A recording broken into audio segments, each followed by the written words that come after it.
Yo, people, welcome back to London Clubs Carnage. Welcome back to the YouTube channel. You already know what time it is. It's time for an absolute cooking fest. I can see the shit being flinged in every direction. I'm sitting next to Free, the cast and crew, the famous Free. Listen, this is the new crew. This is obviously the set cast now. And, you know, everybody out here didn't pick up a W this weekend. So I'm sitting in a very, very tiny position, if I do say so myself. I'm going to introduce, first of all, Crystal Palace's newest fan. He's obviously watching Mitchell, Alicia, Gallagher, Zaha, and he's got extremely caught up in it all. The Eagles, the cheerleaders, the fanatics, whatever you want to call them. And he was at Wembley to witness another defeat, just not with his own club. How are you feeling, Toby? I'm feeling great. I don't support Palace, but yeah, I was definitely rooting for them to win yesterday. I'm not going to lie about that one. Anything to get you and your shit club mudded is a positive for me, mate. But that's probably done like the opposite effect because you've just brought your Spursness. Oh, did you win this weekend? But did I lose? Did we lose? That's what I'm saying. You drew to Burnley at home. But you picked up an L. You drew to a team managed by Ben Mee. Yeah, we lost to Brighton though. I'm sure we'll get into that. we lost to a Brighton side who have beaten Arsenal. Yeah, but they're also playing for nothing. Yeah, but they've also gone to Stamford Bridge and they got a point, right? Yeah. He's right. Yeah. Like at the end of the day, Burnley are fighting for their lives. Yeah, really? Okay, yeah. So Brighton, because Brighton don't have anything. Because Brighton are safe for relegation, that means they should just stop playing football. Basically, listen, they're not going to bow us, and I'm sure that's what you're saying. That's what you're saying. Finish your introduction, Mr. Yeah, let me finish introducing the rest of the cast and crew. You know what I'm saying? Dad Lawless, my brother, how you doing? Talk to me. Obviously, listen. We know that West Ham right now are focused on one competition. Listen, we've seen the results after the Europa League. I feel like you're sitting in a strong position today. It's not the perfect position, but it's stronger than these other brothers here we got. So how you feeling?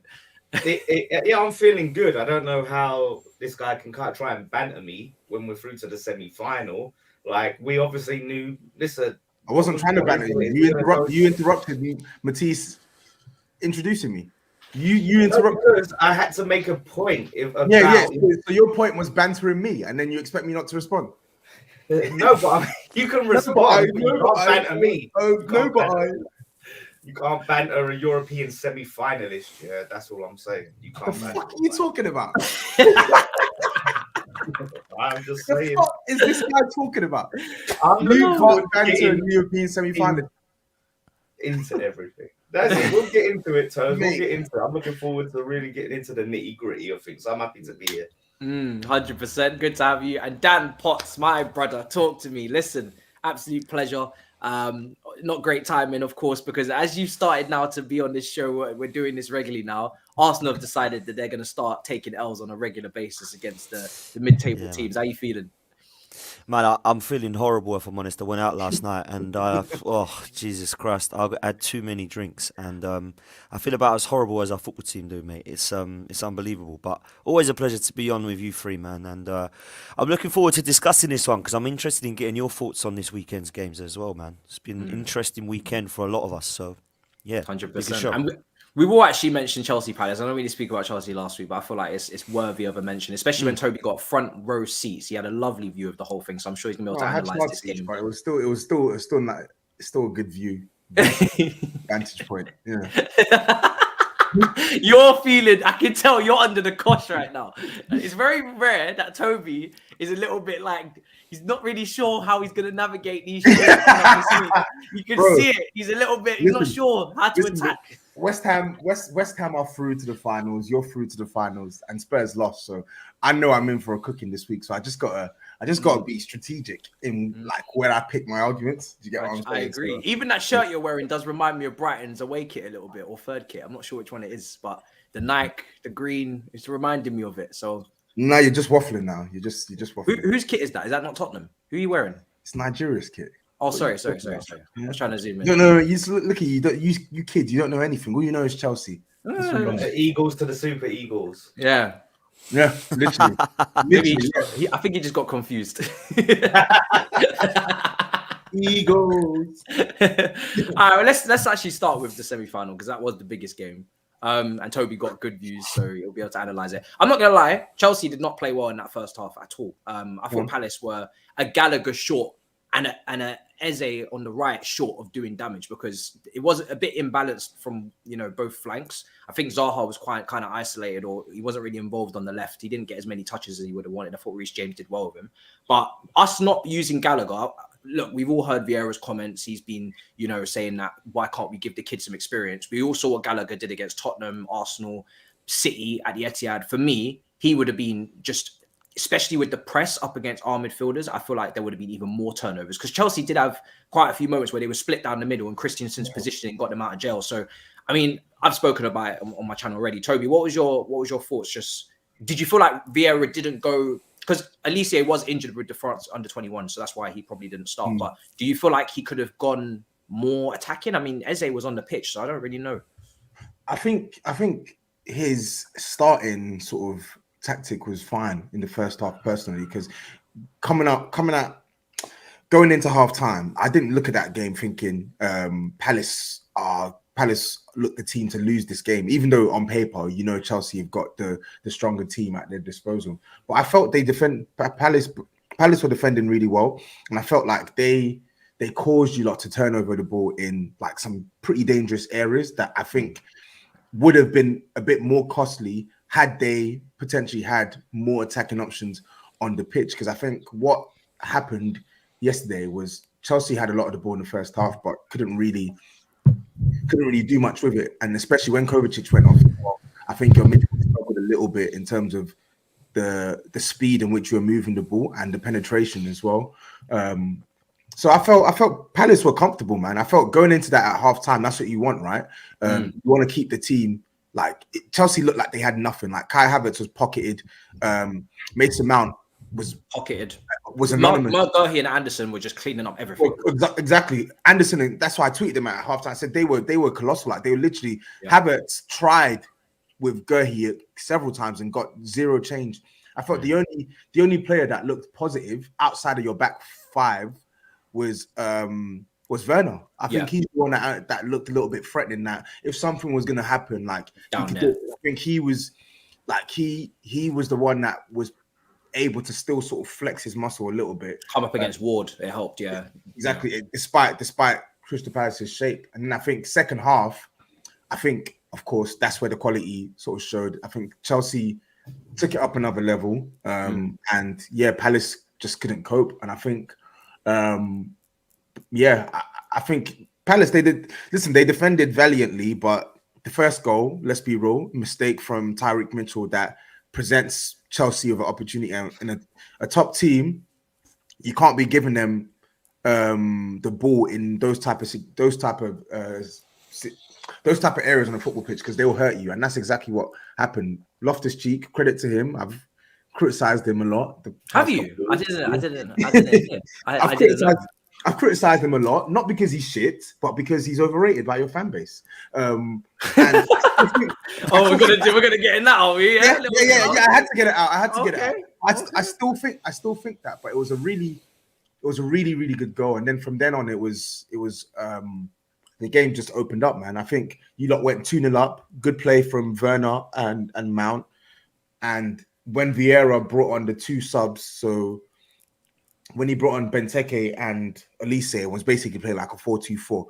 That's when it was open season. Like the game opened up. Like Anderson missed that clear-cut chance, but in all honesty, Chelsea could have won that 3 or 4-0 in the end. And that wouldn't have been a fair reflection of the game, but it is what it is.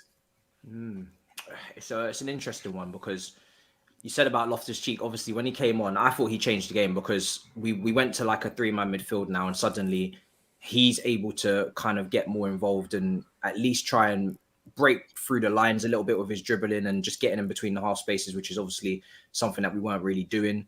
I also look at it and I say to myself, midfield was just not finding the runners at all. And for me, that was a big problem. My throat is Ruben Loftus-Cheek. Oh, was that it, Toby? Oh, sorry, I didn't realize. Where that come from? Just popped up.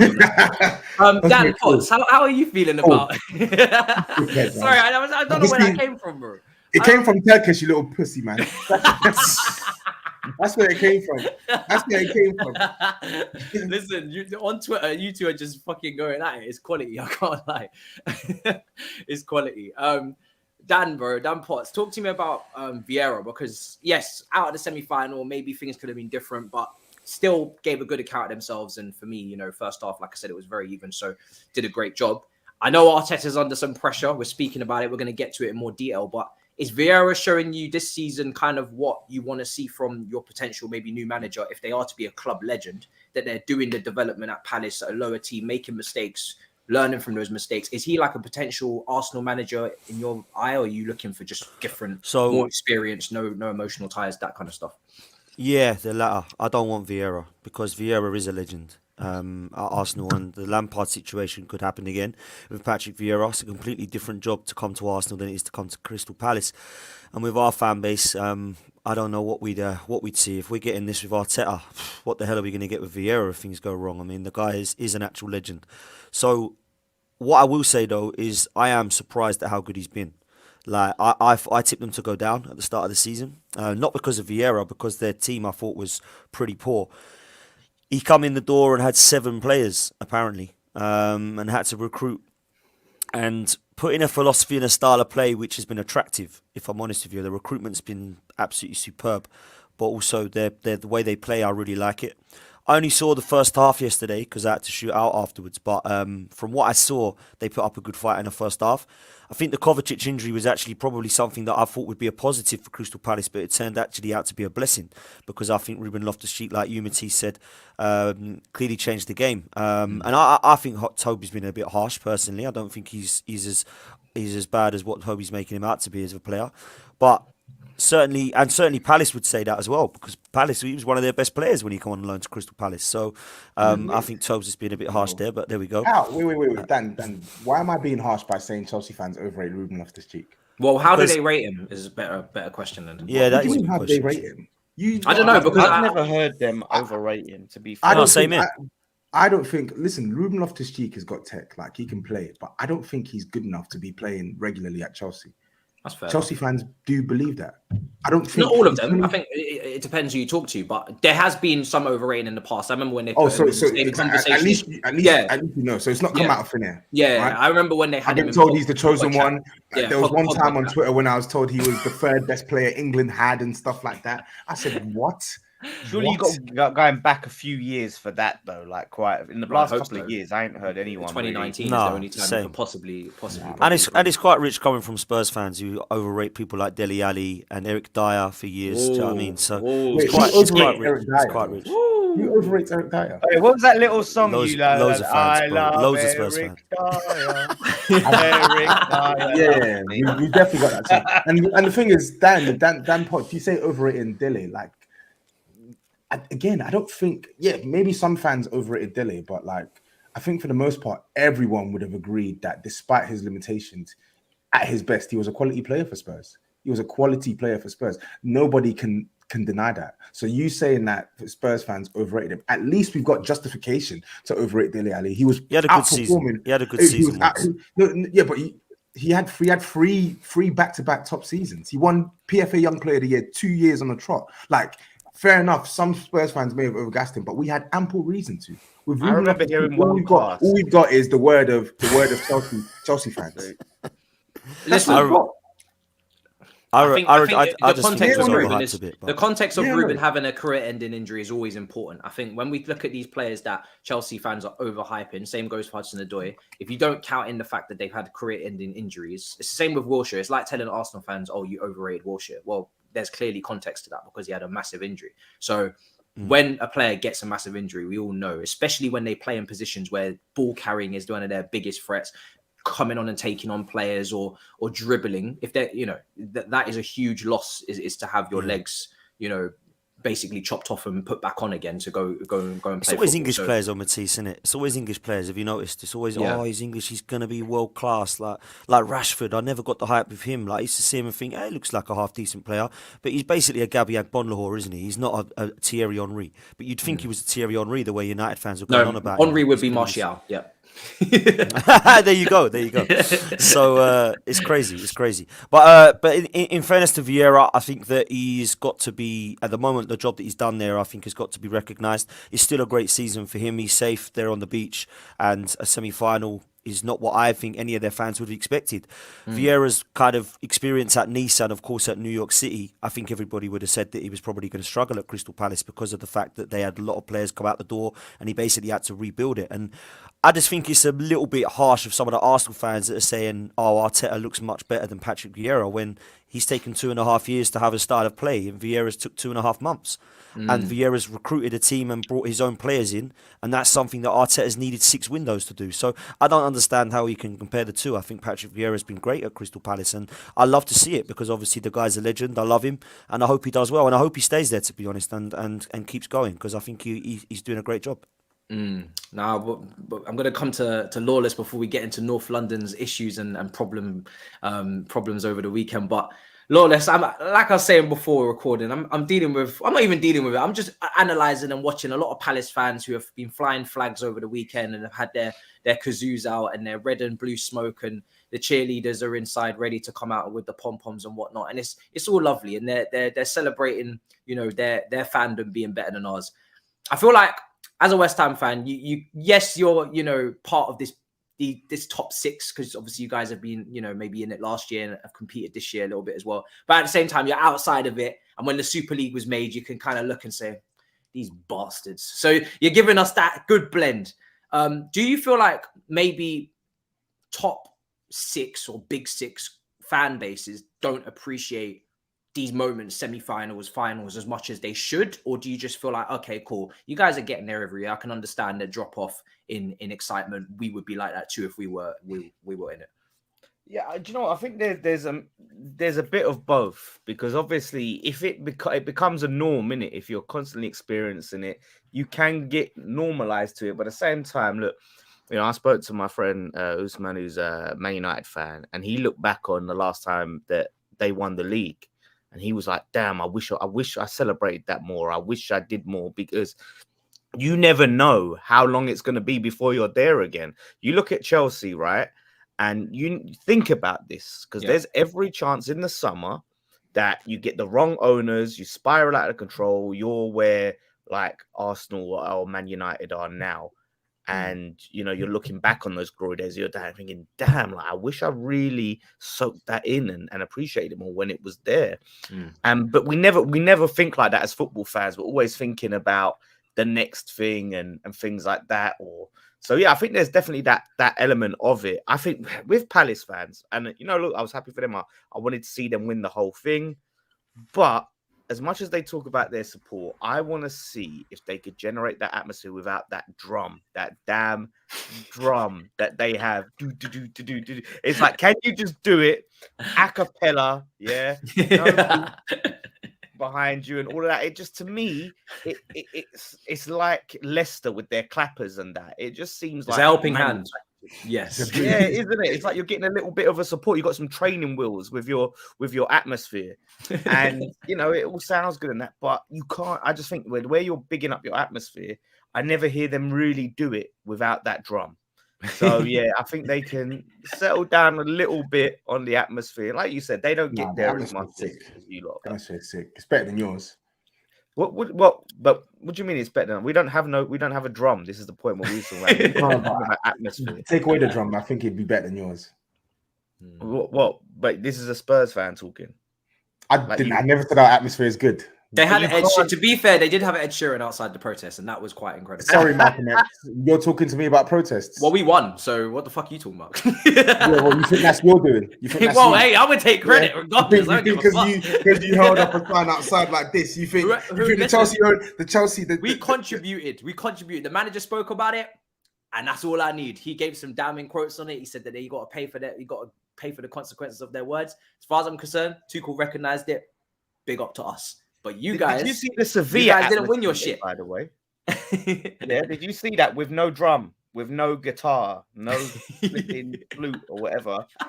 Did you see it? Did you hear it? I can see Toby playing the flute, to be honest. What's that? Listen, bro. Of course, that's probably the biggest prior to the Leon tie, that's probably the biggest fixture that you lot have had in your calendar as a West Ham fan. And the Leon was good as well. Probably in your lifetime. Let's be real. Yeah. When have you been in Europe since your existence? Well, when it was technically, you know, when we had Slaven Bilic, you know, we qualified for Europa. You know, we got Astra, FC Astra. You know, but I'm sorry. 2 years I'm running. sorry. It's just the way that you tried to get it all out. I'm just saying, like, you're listing. That's what I'm saying. You're Not like listing. a car manufacturer. You're listing like specific moments where it's almost impossible not to have a good atmosphere. Like, no, but in the league, we've had some days. Like sometimes it's Yeah, of harder to course. generate an atmosphere there in that ground. It is harder, but we do it, and we do is, it. But what I'm saying to you is, I've been to enough Crystal Palace games, and I'm not talking about in the home. And I'm saying, as a Spurs fan, going there and watching my team play them, they generate that atmosphere. They generate an atmosphere like that more often than you once generate. you put that first goal past them, it's done. What's It's that? done. Once you put that first goal past them, it's done. Like I've been there plenty of times, and once you're winning, they're gone. The atmosphere's gone. Listen, I'm not gonna argue that, but yesterday they were 2-0 down and they were still singing. Yes, granted, it's a cup semi-final, but what I'm saying is, I think it's fair to say that from an atmosphere point of view, their fans are more consistent with it than some of the bigger teams in the league, i.e. West Ham, i.e. Arsenal, i.e. Spurs, i.e. Chelsea. Is that not fair? I'd be interested to see what happened if because they've got a good ground. They've got like proper. I love their ground. I really love their. It's one I don't of my love the favorite. away end. I can tell you that. The away end is shit, but the concourse is good with the DJ and that. But it's a good away game to go to, and it's a good proper ground and that. Like I like it. But we all now have got to the point. Well, I know Matisse, you haven't yet, but obviously the three of us, we've gone more corporate. You know, in our approach to our grounds, and that's probably what you're going to go to, Matisse, like next when you get your ground. But at the same time, where the atmosphere at Stamford Bridge falls down is that burden of expectation, which can kill. And that is the higher you are up at the club, the better you're doing. Fans have that expectation. You've all been to games, you know, like you're playing a flipping Norwich or something, and if you ain't scored in the first 15 minutes, fans start to get frustrated and start to get restless and all, and the singing dies down a bit because you're like, prices affect this as well. If it's too expensive, you get obviously the upper class who maybe won't sing as much, and you know you kind of price out a lot of the young guys and the working class. So there's a lot that comes into it, because like Chelsea's prices are a little bit iffy, whereas you know Palace, I'm sure with Steve Parish in charge, he's definitely keeping it a buck with them on the prices and allowing them to actually support their club. So it depends, but. Anyway, let's move on. I don't want to choose myself. Which North London club should we start with? Dan, Toby, which one? Anybody want to stand up? I don't mind starting with Spurs. Who lost first, though? Who lost? I feel like we should at least go chronologically. I think Tottenham lost first because Arsenal fans started celebrating about it. Yes, They did. You saw that pathetic nonsense they were doing, right? I'm sure there's a clip somewhere. I'm sure I'll find it. Wait, what and by the way, when I say pathetic nonsense, I don't even have an issue with opposition fans celebrating their clubs losing. Like, that's normal. There are people on Twitter who say stated it's especially bullshit. It's bullshit. I've literally been at Spurs games where like Arsenal are playing and Arsenal have lost and Spurs fans are celebrating. We're chanting. I remember what game was it? I'm trying to remember what day when Arsenal lost 3-2 to Man United at Old Trafford. I can't remember who it was that we played that day. What weekend was that, Dan Potts? Dan, I need to look to see if I can see you in this video.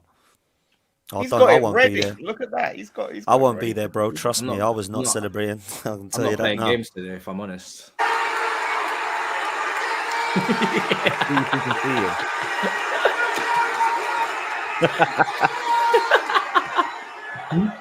Was you in the concourse at the time, Dan? Nah. I was coming back from the pub. I remember, yeah. So imagine this, yeah. So Spurs had, that's it. I think we just won the league, Spurs had defeated. Man, look at them. Arsenal. It's ridiculous. Like, you would have thought they as I said, disclaimer, I have no qualms with fans celebrating their ops losing. I do it all the time. It's fine. Imagine if we ever win anything. Everyone does it. But look at the man. And people say, oh, yeah, why do we have all these like like celebration police now and stuff. Like I'm one of the people who likes to let people celebrate, but like Arsenal fans, not for the first time, not for the second time, not for the third time, not for the fourth time, have we seen this fan base do this dumb, over the top OTT celebration nonsense. They hadn't even played yet. Exactly. Timing is everything. You've lost 3 in your last 4 matches. Please get some perspective. Yeah. Have you not learned your lesson yet? That Spurs game I was talking about, we had beaten Brentford. Yeah, 2-0, and then Arsenal lose 3-2. So if Brentford had beaten Spurs that day, do you think I would even have stayed in the stadium long enough to celebrate and watch Arsenal go 3-2 down to Man United? Absolutely not. No chance. I'm going home. I'm going home and I'm fuming. I'm probably ranting on Instagram about Spurs. I couldn't give 2 fucks about Arsenal at that point in time. They hadn't even kicked a ball yet. And you're celebrating like that. It's facts. I left the pub and Go on, sorry. I left the pub, it was 0-0, and it was about 80-something minutes. And I had to go and pick my ticket up, so I left the pub. And me and my dad walked down, and I bumped into Cecil and James from AFTV, and I said to Amar, they said, have you heard that Brighton have beat Spurs? I said, no, they haven't. He says, no, they have. I was like, Jesus. And that was it. You probably that said, I'm sure you probably said, like, yes, come on, like, now we've got to win. Absolutely. He said, we got to. I said, that's what I said, do not ruin this now. I said, do not ruin this now. That's all I said. And then I could hear people going nuts in the concourse because I wasn't in there yet. And I was like, what's happened here? Like, must be the full time. It was going absolutely nuts. I was like, Jesus Christ. And this is what we do, mate. This is what our fan base do. They get very, very excited. Just like we were chasing Chelsea down when I lost to Palace. You know, this is what happens. They get very, very ahead of themselves, bro. And why are we shocked? Why should we be shocked? Listen, it ain't just us, yeah? It ain't just Arsenal fans. Every fan does it as well. There's other fan base that do it. But you need to calm down a little bit. The way we're playing at the moment, it ain't pretty. But I'm happy to talk about Tottenham first because it didn't go great for them either. So I don't even banter other teams. Like on Twitter, when I see them lose, Tottenham lose, I don't even go, brilliant, Tottenham lose, mugs, whatever, until our game. Is that true? That is true.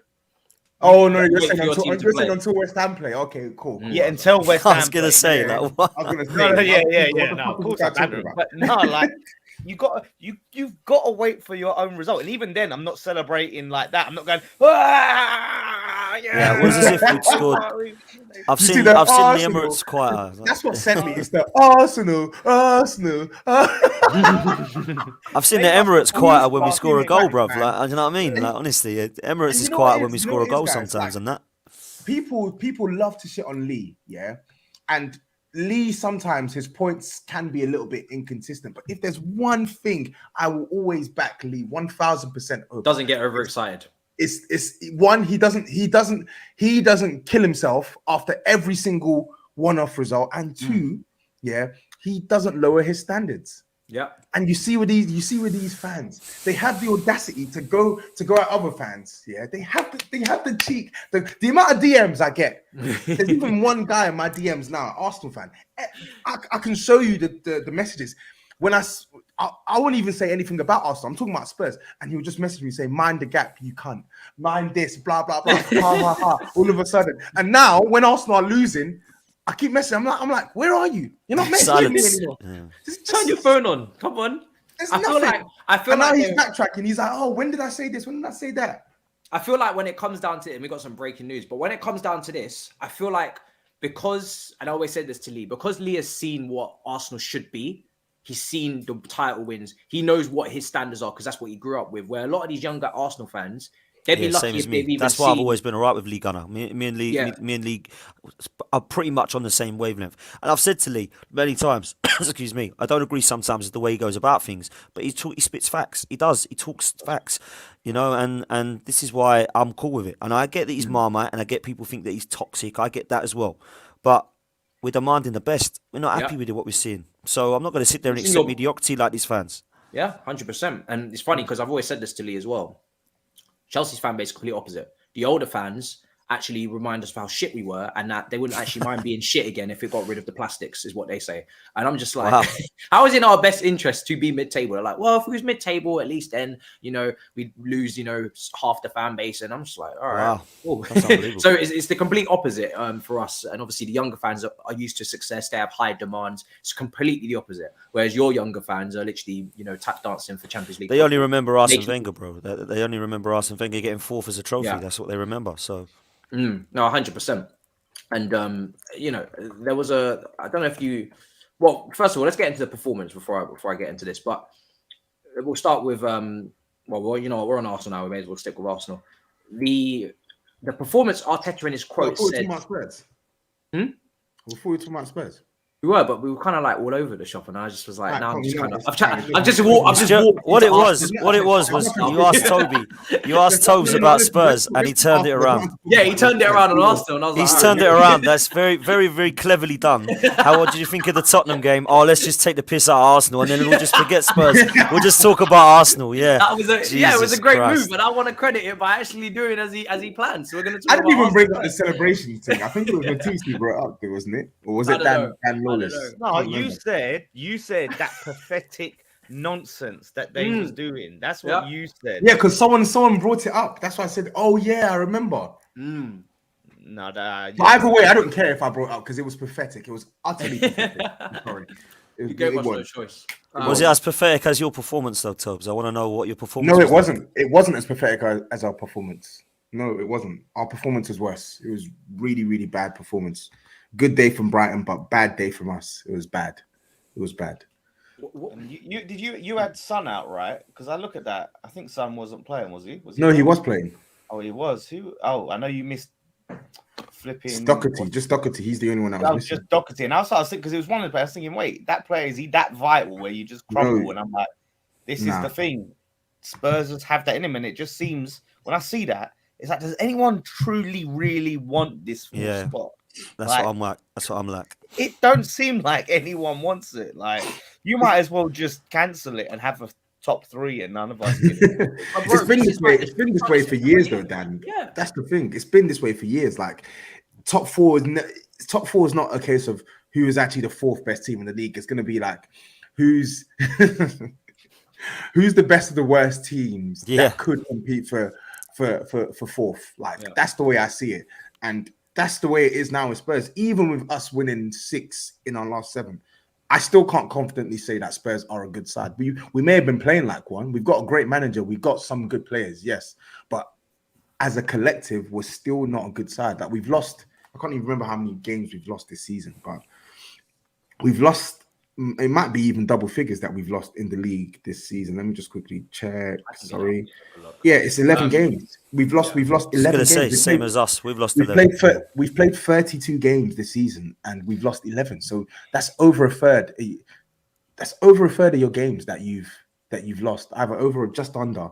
I can't say that Spurs are a good side. So I do expect that there will be hiccups. Spurs were not going to win every single game between now and the end of the season, no matter how favourable everyone keeps telling me our fixture list was. This is what I said to you, Matisse. Spurs aren't going to go unbeaten. We're going to lose matches, not just to Liverpool, but to teams that's one or two teams that people may not expect. But that should not be an excuse for the way we played against Brighton on Saturday. Like, we didn't create shit.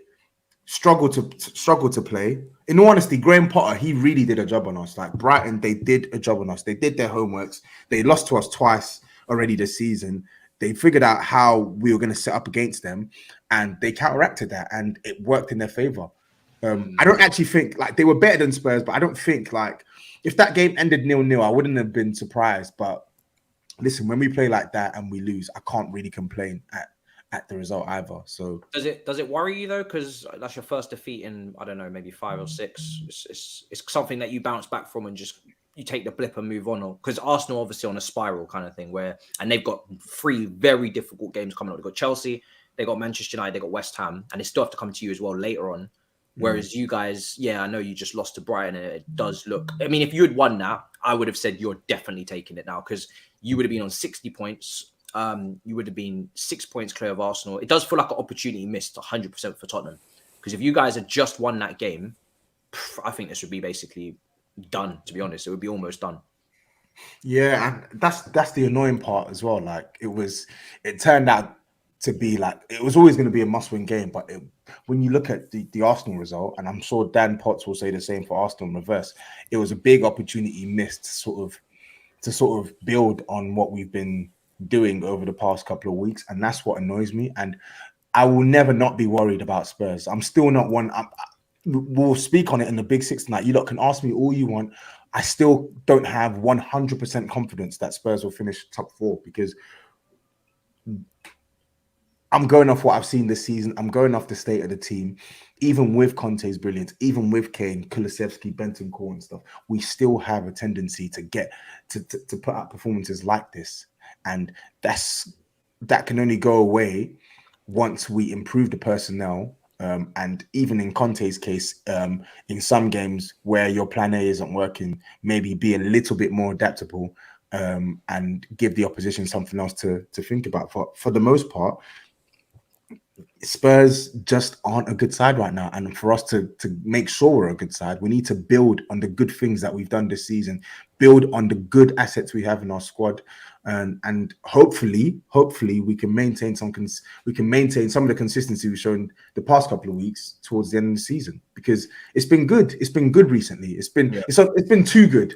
Like it's been too good. You're looking at, you're like, you're just thinking it's Spurs, right? Like surely it can't be this good, but it's been good. So I'm not panicking just yet. We're still in the driving seat. We still got the superior goal difference. It's still technically in our hands. Even if Arsenal win their game in hand, they can't go above us. Yeah. The only shake now is Man United are closer. But I look at the way Man United are playing. I look at their run of fixtures. They got Liverpool at Anfield. Then they got Arsenal at the Emirates. Then they got Chelsea at Old Trafford. I honestly don't expect Man United to finish in the top 4, even though there's still a chance they could. So it'll be down to Arsenal and Spurs. And yeah, like we just gotta. I don't know what more I can say really. Show us next Saturdays against Brentford that this is a blip, like because Brighton has sussed you out. Brentford could just look at that and say, "Hey, look, we're going to play like this against you. Are you going to stop us?" It's got to be up to the players and Conte to make sure that we find a different solution if we encounter similar problems against Brighton and the rest of the season, man. I'm gonna still have his favourites, especially after this weekend, because Arsenal, for me, have just really lost an opportunity to bounce back from 2 back-to-back defeats against teams they should be beating. I'm going to come to Potts next on what he thought of Arsenal's defeat, and then I want to go to Dan and kind of get him to make a prediction from the outside perspective, who's actually going to make it. And we'll come with our predictions as outsiders. But Potts, talk to me, because I feel like your game, Arteta's quotes, as I was about to allude to before, he came out saying that you guys played well, but you just didn't score. Or something like that. He alluded to a good performance, but couldn't score. He started with Nketiah up top, no Premier League goals this season. Talk to me. What's going on in his mind? Is he not to blame? Is it the team's fault? Do you not have the depth because Partey and Tierney are out and Tomiyasu's out? What is the reason for losing to a Southampton team that we beat 6-0 the week before? I know they changed up tactically. They sat a bit deeper. They weren't going to play with the same, va-va-voom. But at the same time, bloody hell, they're still mid-table. They're still chilling. It's all of the things you said, and it points to one man. Actually, it points to 2 men, Arteta and Edu. They did nothing in January. They said that Lacazette and Eddie are definitely good enough to get us to the top 4. So when you're going to sell Aubameyang, that's fine. But if you're not going to replace him, then it's a sackable offence. And we've seen this guy kill it now, 11 goals in 14 games. And everyone wants to laugh because he missed a sitter apparently the other night, right? But when you look at what he's done, it proves that it wasn't Aubameyang who was the issue. It was Mikel Arteta's style of play. Because he's not brought a forward in 2.5 years. And he's played 7 of them up front. And he can't get any of them scoring more than, 8 goals a season. And that was Aubameyang who he said needed to go. So when you've got Eddie and Nketiah up front, and Pepe and Smith Rowe can't get in the side because Eddie is up front, I'm sorry, man, but that's on the manager. The guy is losing it. We've had 2 injuries, and all of a sudden, spiral out of control. And people want to say that we need his team. He needs his team. He needs his players.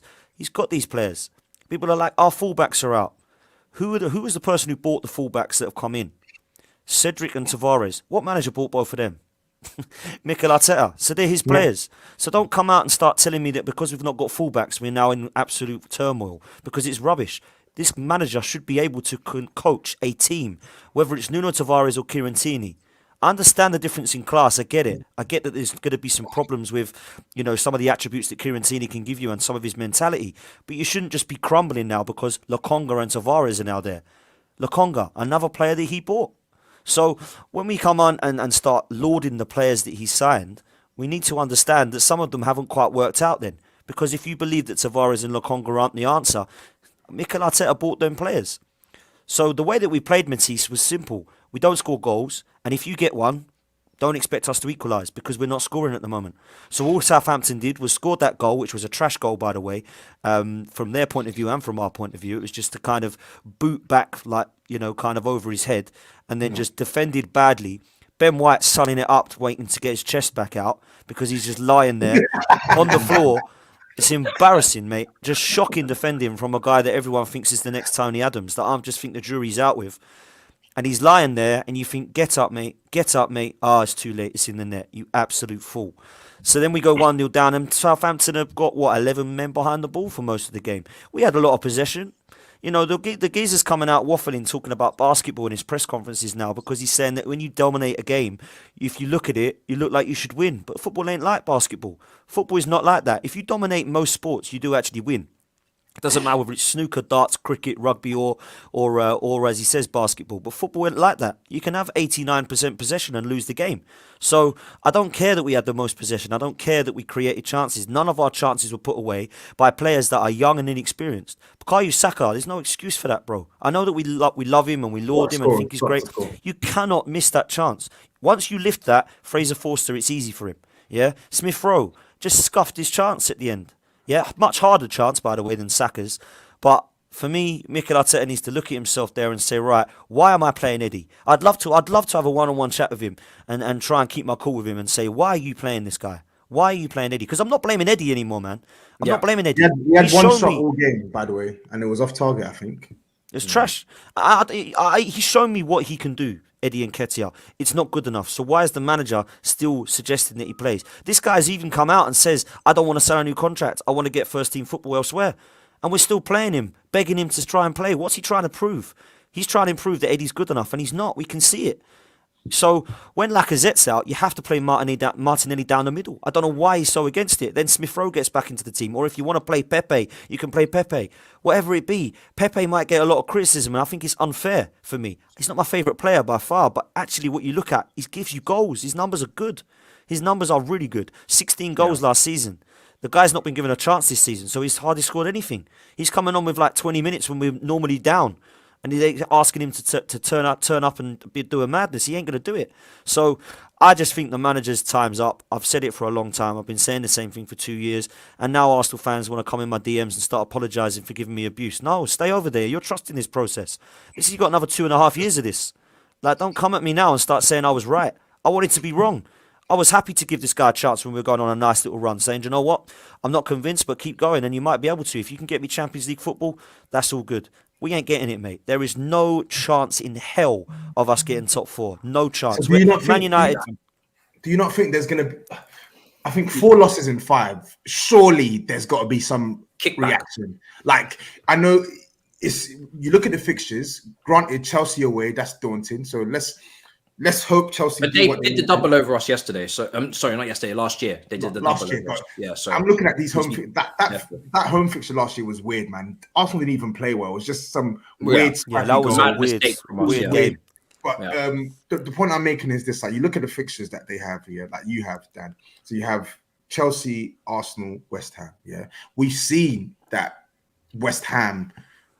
They are quite clearly feeling the effects of going full tilt in the European campaign now. I think Everton are the only side, Dan Lawless, correct me if I'm wrong, Everton are the only side in recent weeks that you've beaten off the back of your European exertions. You lost to us. You lost to Brentford. You drew to Burnley at home, even though you should have won that game. I watched it on chances you should have won. But there's something to be said there that that's a game that, even though it's away from home, it could be winnable for Arsenal. But Tobes, it don't matter because we ain't scoring goals and not playing well, so it doesn't matter. I can't see another win coming the next 3. That's what I'm trying to say. Do you not feel like surely this has to change? Like he can't just lose just because you can't just lose every single game between now and the end of the season. Like that's scary. There's 7 games left of the season. Yeah, we won't. I don't think we'll pick up more than 7 points in the next 7 games. I really don't. I think we'll beat 7 points, 2 wins and a draw.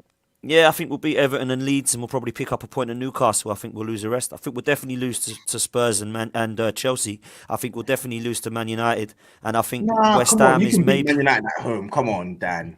Come on. Not scoring goals, we can't, Tobes. Not by scoring goals. Did you see that Man United performance against Norwich? Man United are honestly. Let me tell you this for free. Man United are worse than Arsenal. They may have better players, but they're actually worse than Arsenal. But to Dan's point, watch Ronaldo turn up. Yeah, they've got that Yeah. X factor that can get them goals. Where at the moment they're crap, but so are we. So oh god, it's breaking news at Man United because Ten Hag's just been announced with the here we go. So he's all signed up now. I think it's a 2 million clause they're going to settle for with Ajax. But yeah, so I wonder if that will have any impact. You know, that puts more pressure.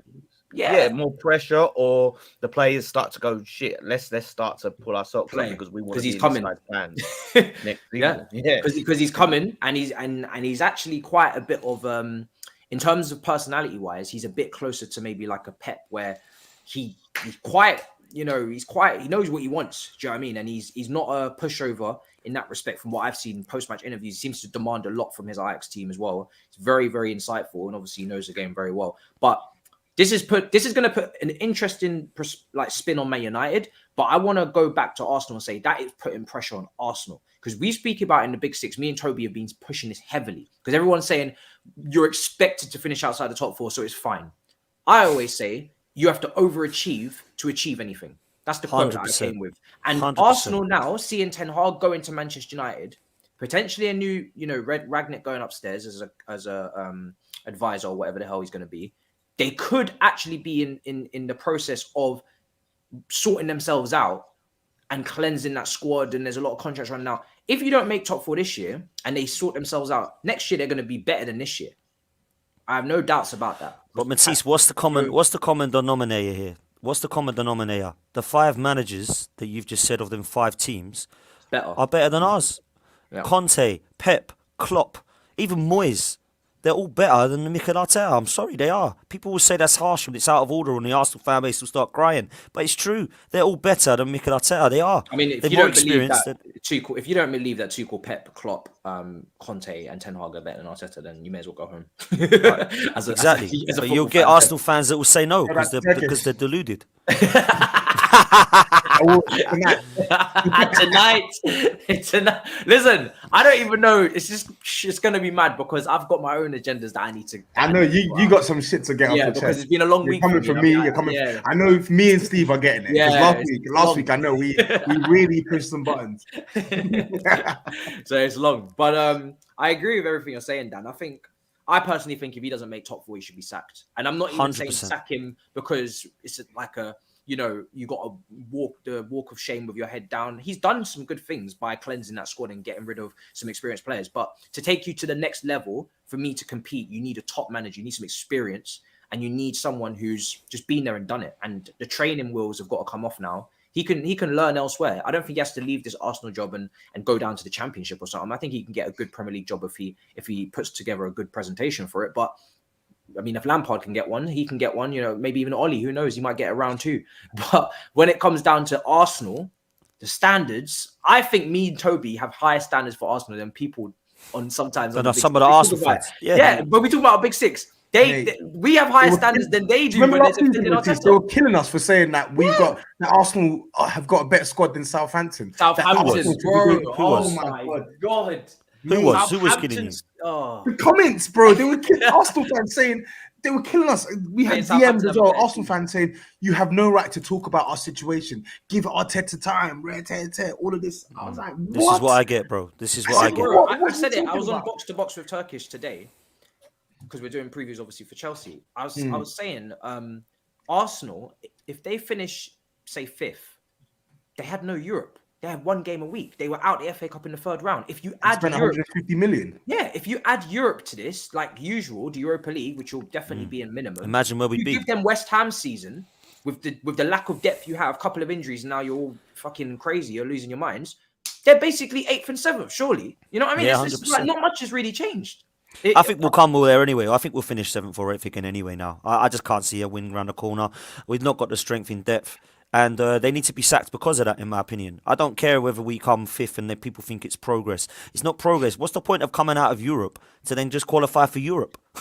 Surely it's to go for a top 4 and get Champions League. It's madness. I think because anyway. me and Dan, we've been speaking about this for yonks, like privately. And Dan, we literally had this conversation, like, when was it? Like when Arsenal were winning on like position on Arteta, like, because obviously Matisse, you know, I was saying from long time they should have sacked him, but he looked like he was turning the corner this year. But he deserved this credit, you know. Yeah, exactly. You give a man. He was like, hold on a second. Yeah, you give a man his credit, but like my thing with this now is like, initially I was thinking, you know what? Maybe if they don't finish top 4, like there's positives that you can pick out, like the style of play and the improvement in young players and blah blah blah, but I think now, and it may seem reactionary or whatnot, but bruh, there needs to be some accountability now. Like it's 2.5 years now. Like 100%. There needs to be some statement to say like this just isn't acceptable, because we've seen teams that aren't even on Arsenal's level sack managers for less.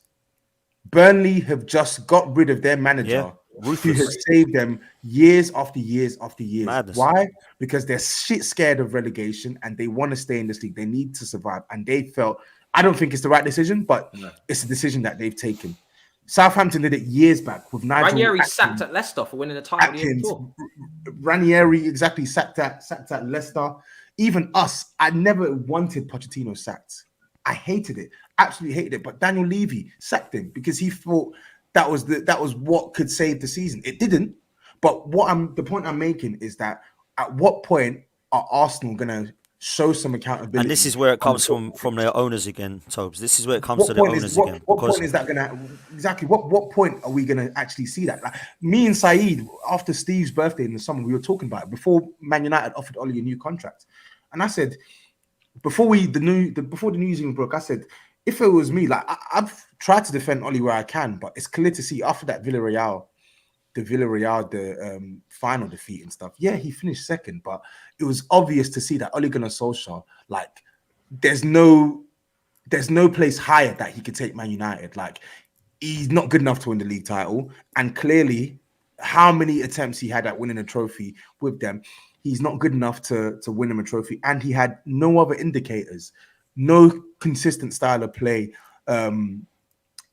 It felt like that was a period where Man United could say, you know what, let's make an executive decision now before shit gets sour. Yeah. And I think Arsenal need to have a conversation with Arteta like that in the summer if they don't get top 4. Like, say, thank you for what you've done now, but bro, like, can we actually see? It's the fans, though. The fans need to put the pressure on the owners, because with Arsenal's owners, for them, they've only started acting when they started. They say them Arsenal fans had that protest and things like that. They started doing the protest, and Arsenal board was started singing, "Oh wow, okay, maybe let's throw in some money, keep them quiet." As long as the wheels are turning, there's no controversy, there's no pressure from the fans. Then Arteta's safe. The fans need to come out and start doing the Arteta out movement if they want him out, and then get the top manager in. Otherwise, as long as you got these people keep looking and hoping and going, oh well, you know, once he gets more players in and looking to the next transfer window and the next transfer window and the next transfer window and dreaming of that. Oh, but if he keeps getting just a few more players, because then the next window is going to come, he's going to get a couple more players. One of them might be really good, a couple of them might be average, and he'll go, oh, he'll come good eventually, but this player is really good. So imagine now, January, we can always find excuses. Yeah, you can always man. Always. You're just it's always past seasons. Yeah, it's always about the next 5 years. It's always about when 5 years' time Arsenal will be good. I remember what manager has the perfect squad. situation. Exactly. No, none of them. None of them. And you can yeah. easily start saying now, oh, Arsenal, you need 5 years because Saka's not in his prime and Smith Rowe Exactly, and Odegaard. mate. And next thing you know, Arsenal have actually gone through 3 different like projects of youth development and nothing to show for it. My and thing nothing is to as show well. for it at all. Yeah, my thing is as well. Pochettino was close to. Like, I hate bringing it back on Spurs, but Pochettino in his first season was close to being. He even said it in his autobiography that game allocated. Like the game where Harry Kane scored that free kick against that deflected free kick against Southampton. I'm not sure if you remember, and we won it late, 2-1.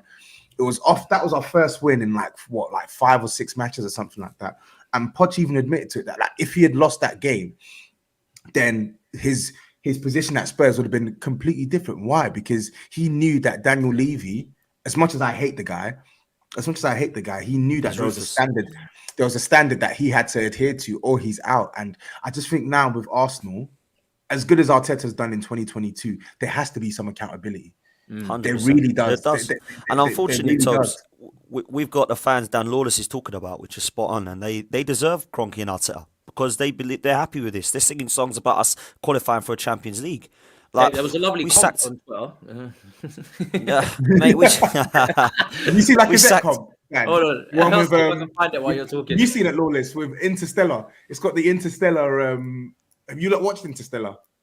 No. Wait, I'll find it for you. It's fucking hilarious. I'll send it in the group chat. But man, this is the problem with the fan base, mate, at Arsenal. They're singing songs about him qualifying for the Champions League, which we sacked Wenger for doing. So why are we going backwards? It's just a madness that people are singing songs about him being good looking and from Spain and how nobody's better than Mikel Arteta. All this embarrassing stuff.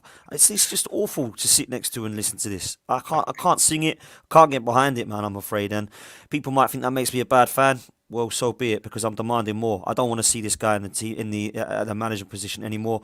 And the Kroenkes have got to do something about it. Unfortunately, because the fans are accepting it and think this guy is the best thing since sliced bread and he's the next Pep Guardiola, the Kroenkes are going to do nothing about it because the fan base are accepting it and they're happy with it. So, they are not going to make any changes unless we start to do what we did against Wenger and Emery. And basically, we've done more against Wenger and Emery for them doing better.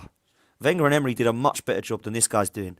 Yeah. And all of a sudden, everyone's lauding this guy. I don't get it. I just can't understand it. I remember, you know what's mad as well, yeah? I remember after the Emery one, when he got hammered 4-1, after you lot had completely made a mess at the top 4 race. Capitulated. Yeah. There was talk in the summer of Emery losing his job. And that's with finishing within 1 point of top 4. Finishing with a trash side, Tobs. With a trash side as well. Finishing 1 point in top 4 with a squad that wasn't good. Yeah. No. With a squad that wasn't good, and getting to a Europa League final. Yeah. And the narrative was, he missed it just by this much, etc., etc. He deserves like another stay of execution. Yeah. Where is this stay of execution for Arteta? Like, it's never been a thing. You know what the issue is as well, and in this squad, and everyone talks about how they've got such a young squad, and there's a lack of big players because a lot of the time that pressure comes from the big players as well. Because when you have the likes of, like, say, an Aubameyang, and you have them sort of big players, obviously Partey come with a lot of reputation, and you can say maybe that's the only one that they've kind of got now. But if you've got a few big experienced players in that team, they're the ones that are going to hold up and say, wait, no, this ain't good enough for us. They're going to be the ones that, because how many times have players got managers sacked? So they add to that pressure. But where there's all these young players, or he's found players like from around the world, and these younger players that aren't established as much or come from bigger clubs, they're more happy to just be playing and to be playing for Arsenal and be in and around them positions and not have those standards where they can really and truly get you sacked. And that's a problem. So lack of pressure from the owners, from the fans, and the players mean that this guy is the most comfortable manager in the league. Oh, unbelievable. 4 times he could have been sacked quite easily. 4 times. First 3 games of the season. Now, Villarreal defeat against Unai Emery. And when we went through them trash results at home in 2020, when we were losing to Burnley, Wolves, Leicester, Everton, Villa, getting pumped. That for me was when we should have sacked him right at the start. Because he won an FA Cup, everyone wanted to give him time. Then they wanted to give him another window. Then they wanted to give him the summer. Then last season he should have been sacked, but no, he's going to be given 150 million, so we're going to give this guy another transfer window. It's unbelievable. And that's what will happen again this summer. Dan, But they just would so you, go on, if you want to Lawless. sack him, as a question, would you do it now, or would you wait till the end of the season, give him to the end of the season, and then, or do you think that if you sacked him now, there's a chance to salvage your top 4 race, or do you think you might as well wait till the end of the season? I would sack him now because I don't think the guy is going to take us into the top 4. But then the question is who comes in. And nobody would come in now. It would be who comes in the summer. So for me, I want to start acting like a big club and looking at what elite manager is there out there that can compete with Conte, Tuchel, Klopp and Pep. And the only one for me is Diego Simeone. So I would like to go and get somebody like that. Very anti-Arsenal though, isn't it?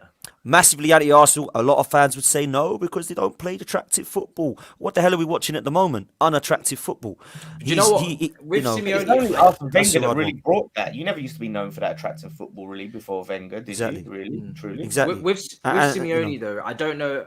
Obviously, he's a top manager. He'd be able to compete, but I don't think he would be able to beat those guys over the course of a season with the way that he plays football. I feel like the way he plays football is outdated, and yeah, he could maybe nick a couple of draws or a little shithousery every now and then, and I'm sure you'd be able to compete to get into the top 4. But in terms of going again to winning titles, I just don't think he could win a title in this division with this many managers that play. And you might be right with that. You know, like it might.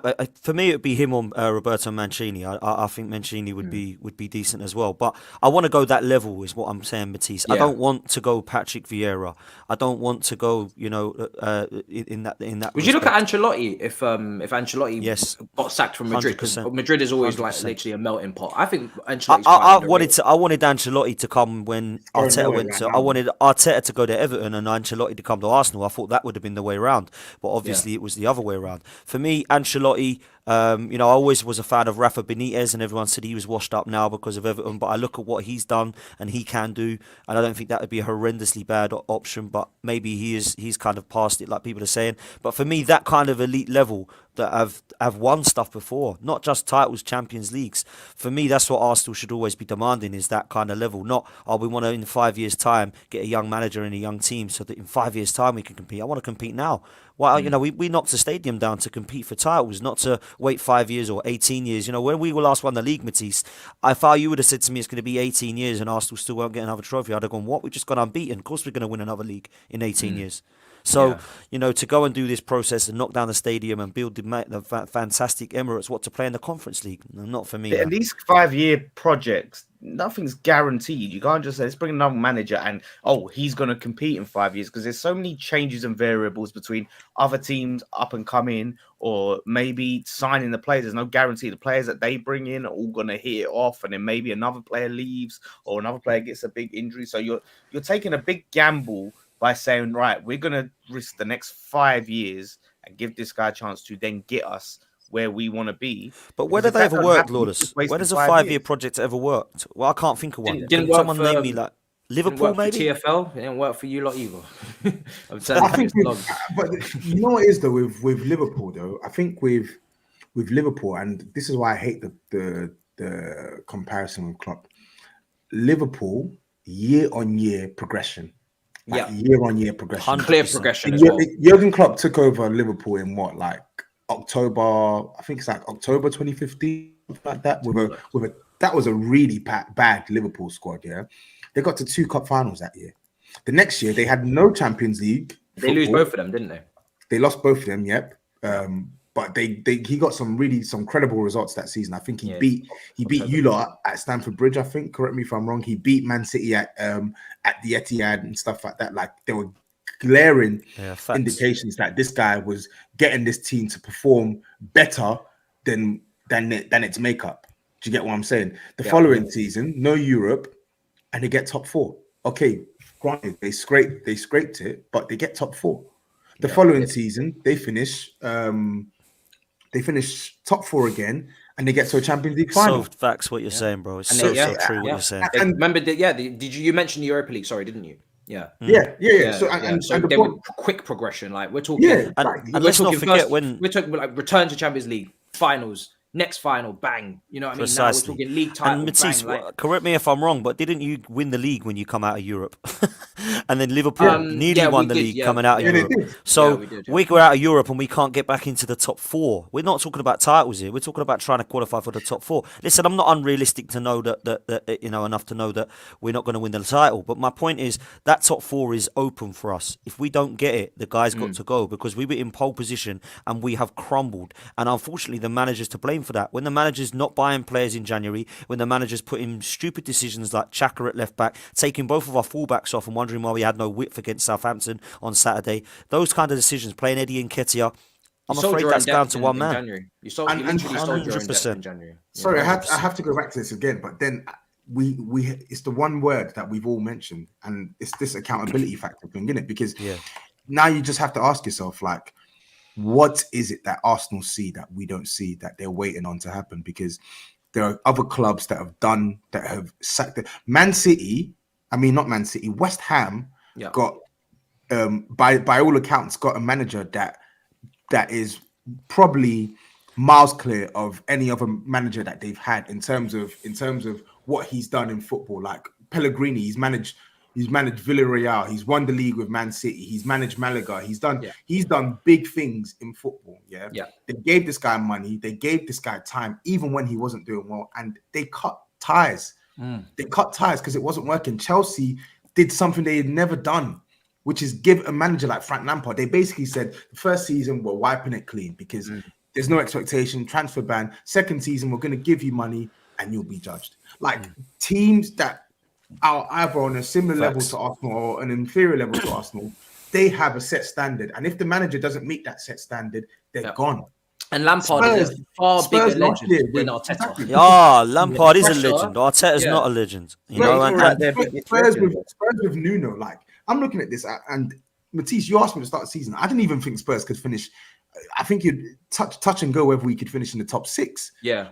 That was not Nuno's mandate. Nuno's mandate was to get Spurs as high as possible. The minute it looked like that wasn't going to happen with him, he got sacked. So again, we have to ask ourselves, what does Arteta have to do to get the chop? And I don't think there is. Honestly, I don't think. What does success look like for Arsenal? Because I don't get it. I don't. At the start of the season, Edu said that we didn't have a target, didn't he? He come out, there was no target. Now, the reason he said that is because if he says something like our target is 4th and we don't get it, the fans the fans lose their heads. But at least come out with a sensible answer. Don't just say, well, we haven't got one at the moment. We're trying to look at how we can improve. That's just a madness comment. And you're telling me in January that he said, I think the direct quote was something like, we have to maximise every transfer window. And then he come out praising Edu for such a great window for clearing the dead wood. This guy has not replaced anybody. You're telling me that we couldn't put in a bid for Tammy Abraham or for Dominic Calvert-Lewin or for Alexander Isak or for Darwin Núñez or for João Felix or something? Even if those players say, no, I'm not coming to Arsenal, we're trying to get a striker. Vlahovic, the midfield is even worse for me. The midfielder, Bruno Guimaraes, look at what he's doing at Newcastle. Yeah, we wanted him apparently. Why could we have not judged? You know what? Come to Arsenal. Don't go in a relegation battle with Newcastle. In 5 years' time, you might win a title. You're not going to now. Come and help us get European football, whatever it be. Sell the project to Bruno Guimaraes. No, we don't need him because we've got El Neni. No, we don't need we don't need. If we don't, it's not Vlahovic. We can't get anybody else. We might as well just stop the window, shut it. Madness. Replace these people. That's true. 100%, he would. Yeah. Lawless, what's your final verdict on who will make top 4 out of these 2 clubs before we quickly move on to the end of the show? Oh, mate. You heard it all now. Lawless, you know. Lawless, you know. You've told me before, Lawless. You know. He's told me as well.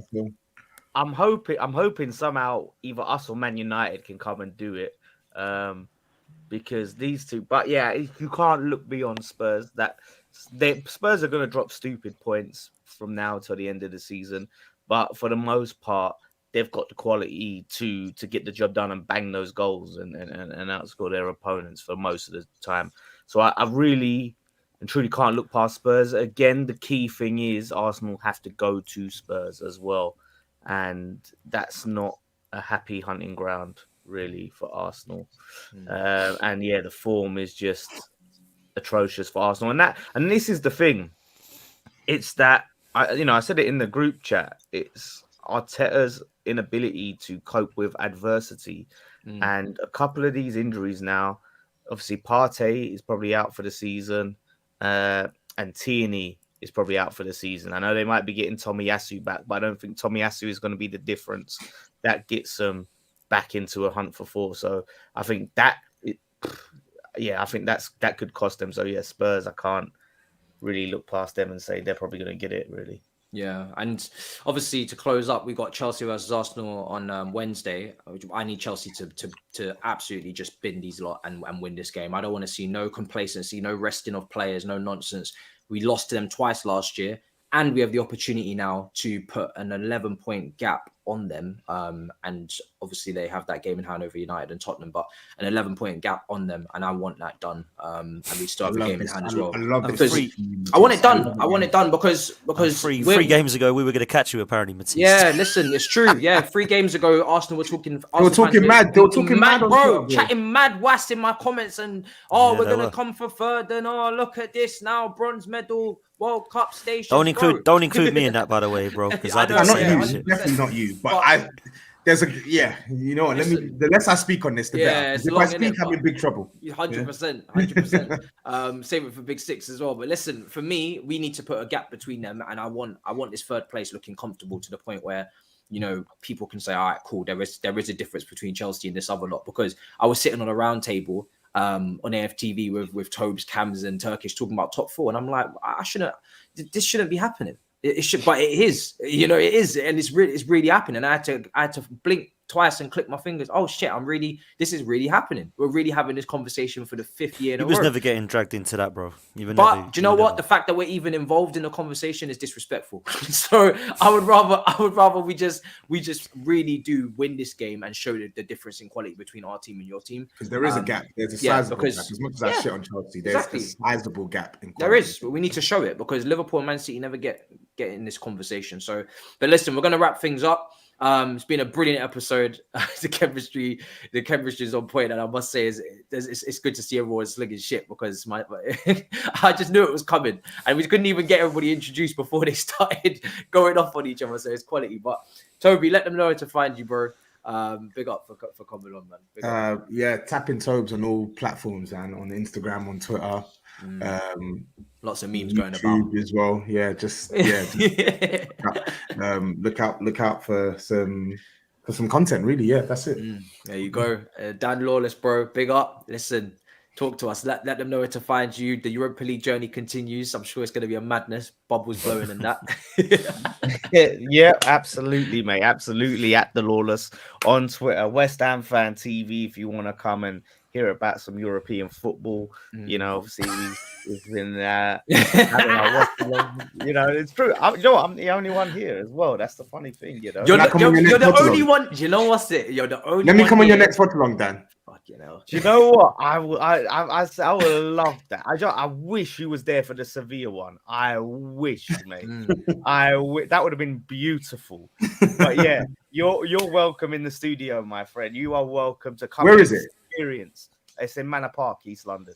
Probably Okay. not. I used to live there. Yeah. Oh, really? Way back when I was way younger. Yeah, I know the area. That's quite cool.